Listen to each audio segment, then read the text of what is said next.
দুনিয়াতে এই মোবাইলের ভার বহন করা সহজ হলেও আখেরাতে এর দায়ভার বহন করা কঠিন হতে পারে। এর ব্যবহারের ক্ষেত্রে আল্লাহর আদেশ নিষেধ যদি আমরা মেনে চলি, তাহলে এটি আমাদেরকে জান্নাতে যাওয়ার পথকে সুগম করে দিতে পারে। আর এটির ব্যবহার করতে গিয়ে যদি আল্লাহর আদেশ নিষেধকে লঙ্ঘন করি, তাহলে জাহান্নামে যাওয়ার জন্য আর বেশি কিছু লাগবে না, এই একটা মোবাইল ফোনে যথেষ্ট হতে পারে।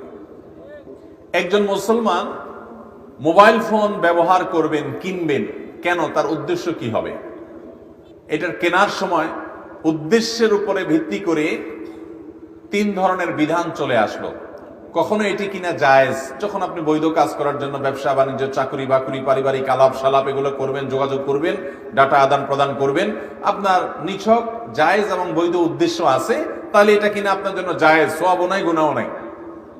আর যদি এটা কিনে আপনি কোনো নেক কাজ করবেন সে উদ্দেশ্য থাকে, এটা দিয়ে কোনো ইবাদত বন্দেগী ভালো কাজ করবেন এই উদ্দেশ্য থাকে, তাহলে এটা কেনাটা জায়েজ, শুধু না এটা কেনাটা সওয়াবের কারণও হতে পারে।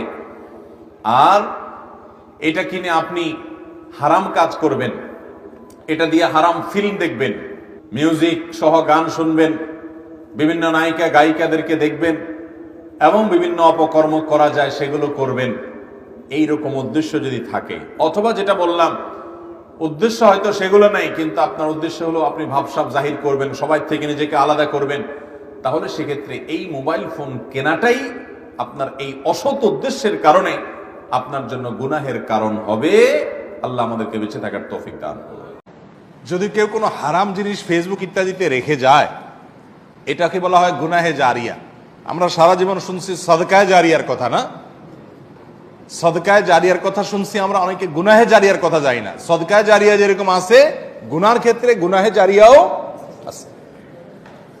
সদকায়ে জারিয়া এটা তো আমরা সবাই জানি। গুনাহে জারিয়া কোনটা?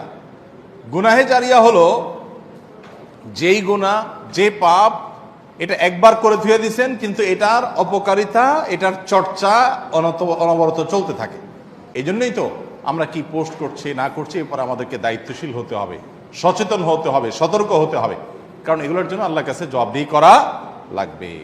এমন কিছু করবেন না যেটা মুছতে পারবেন না। এই জন্যই তো বেপর্দা মেয়েদের ছবি ইত্যাদি আজে বাজে জিনিস আপনি আপলোড করে ধুয়ে চলে গেলেন, পোস্ট করে ধুয়ে চলে গেলেন, আপনি চলে গেলেন, ওই জিনিসটা থেকে গেল, কতজন কপি করে নিয়ে গেল, গুনাহে জারিয়া ঠিক আমল নামায় যেতে থাকবে।